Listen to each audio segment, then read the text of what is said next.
Olá, bom dia, bom dia. Graças a Deus por mais esse dia que podemos estar na presença do Senhor e meditar mais um pouquinho na sua palavra. Nós vamos continuar hoje falando de Lídia, encerrar esta semana falando de Lídia, e o texto que eu vou ler está lá em Atos 16, do 38 ao 40. Vou ler aqui na versão King James. E diz assim a palavra do Senhor para nós neste dia. E os soldados levaram essa reivindicação aos magistrados, os quais, ao saber que Paulo e Silas eram romanos, ficaram apavorados. Então, foram ter com eles e lhes suplicaram desculpas e, conduzindo-os para fora da prisão, rogaram que se retirassem da cidade. Assim que deixaram a prisão, foram à casa de Lídia, onde se encontraram com os irmãos e os encorajaram. Depois seguiram viagem. Amém? Bom, esse texto fala sobre este momento onde Paulo e Silas foram presos, por causa de toda, segundo os moradores daquela região, arruaça, toda a bagunça e transtorno que eles causaram na cidade por causa do Evangelho, por causa da declaração do Evangelho, Então, eles foram presos. E aí, se você voltar um pouquinho ali no texto, você vai ver que eles foram presos e que foram açoitados e presos. E que aí, então, eles estiveram ali na prisão, adorando a Deus, louvando a Deus e cantando, e nesse momento houve um terremoto que abalou a estrutura daquela prisão, e então todos os cárceres foram abertos, não só o de Paulo e Silas, mas todos. E daí o carcereiro então pensou que estava tudo acabado e pensou em tirar sua vida. Foi quando Paulo falou que não precisava ele fazer aquilo, que estavam todos ali. Aconteceu a conversão do carcereiro e Paulo então explicou quem ele era, porque eles prenderam Paulo e Silas sem saber que eles eram cidadãos romanos. Paulo também era romano, E aí, então, eles falaram, não, tira ele da prisão e tudo mais. Se você ler, você vai ver que Paulo fala, não, eles nos colocaram aqui, então eles têm que vir até aqui nos liberarem. Foram lá, pediram perdão, pediram desculpas, enfim. E aí, depois disso tudo, então, eles saíram da prisão, e da prisão eles foram para onde? Para a casa de Lídia.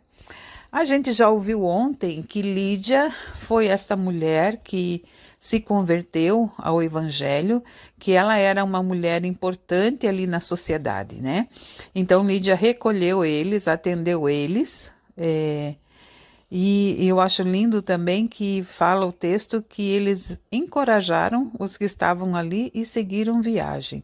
Então Lídia foi essa pessoa também acolhedora. Lídia foi essa pessoa hospitaleira, essa pessoa que cuidou dos servos do Senhor. Ela também era uma serva do Senhor, mas foi aquela pessoa que então pôde despedi-los, com segurança, com tranquilidade, provavelmente, com os recursos necessários para seguir viagem, e ficaram ali ainda, com certeza louvando ao Senhor e com certeza seguindo o Evangelho, não é mesmo?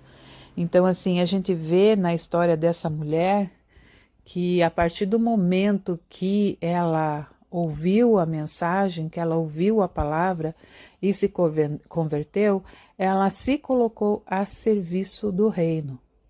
Se colocou abrindo a sua casa, estando com outros irmãos ali, servindo o servo do Senhor, o apóstolo Paulo, e também a Silas, ela se colocou à disposição.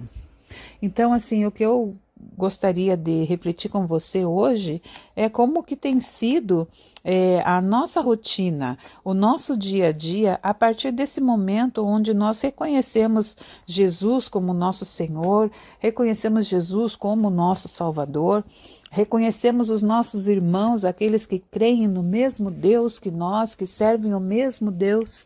O que nós estamos fazendo? Nós estamos também ajudando, sustentando, acolhendo, hospedando, suprindo nas suas necessidades. É bem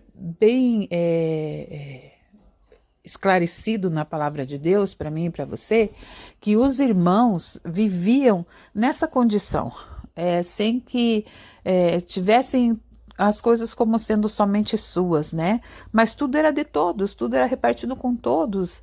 E Lídia, ela fazia a mesma coisa, né? Ela serviu ali na sua casa e foi hospitaleira com esses homens de Deus.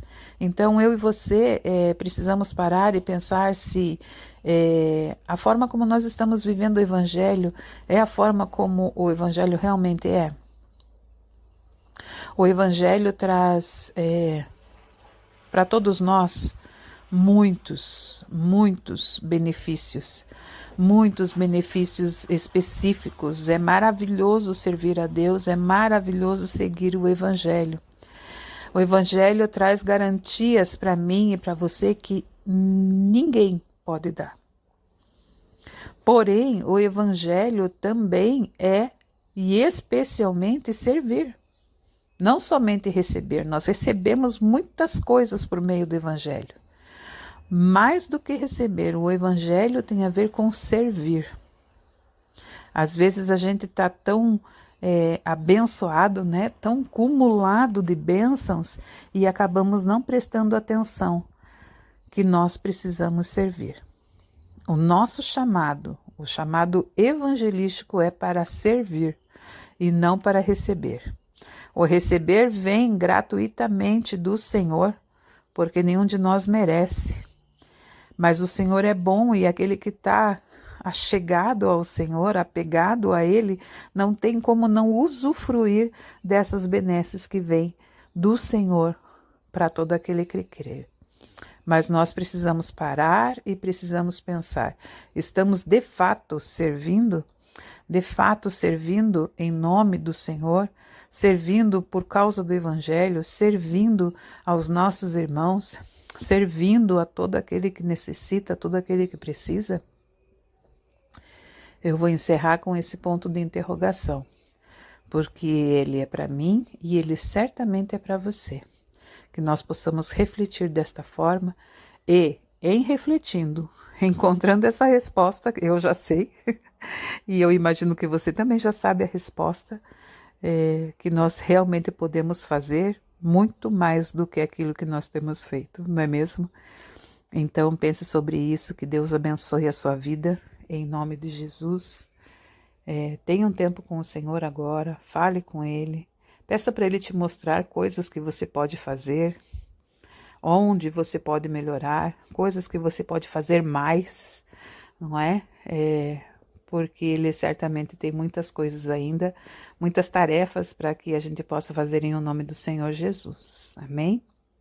Eu sou a pastora Simone Martins, pastora auxiliar ali na Igreja Quadrangular do Guabirutuba, e espero vocês amanhã novamente no nosso devocional, porque amanhã também vamos conhecer mais mulheres amadas do Senhor e que fizeram muito a diferença cumprindo a vontade do nosso Evangelho e do nosso Senhor Jesus Cristo. Amém? Deus abençoe a sua vida, Deus abençoe o seu dia, em nome de Jesus. Um grande abraço.